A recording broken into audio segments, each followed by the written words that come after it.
4 minute 43 সেকেন্ডের এই video footage সাসপেন্সের ঠাসা রোমহর্ষক ঘটনা। সিনেমা স্টাইলে এই দুর্ধর্ষ ডাকাতির ঘটনা ধরা পড়েছে সিসিটিভি বা গোপন ক্যামেরায়।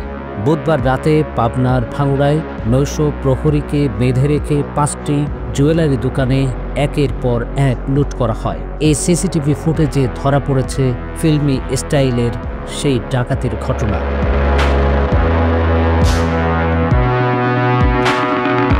4 গুণ শক্তিশালী এনজাইম ও অধিক ফেনা সমৃদ্ধ অরিক সিলভার ওয়াশ মাত্র 70 টাকায়।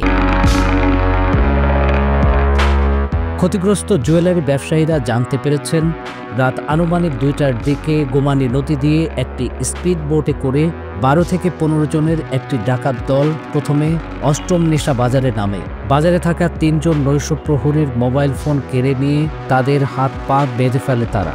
এরপর একে একে 5টি জুয়েলারি দোকানের তালা কেটে ভেতরে প্রবেশ করে স্বর্ণালংকার ও নগদ টাকা লুটে নিয়ে যায়।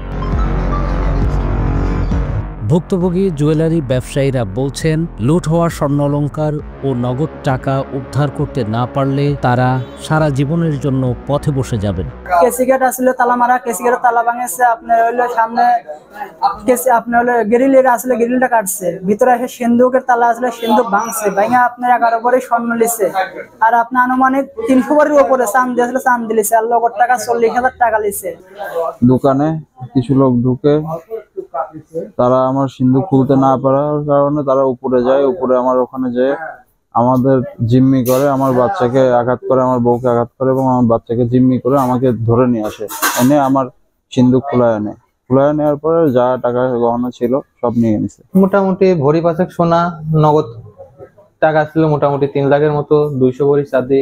আপাতত এই প্রশাসনের কাছে দাবি যাতে সুষ্ঠুভাবে তদন্ত সাপেক্ষের বিচারটা আমরা চাই।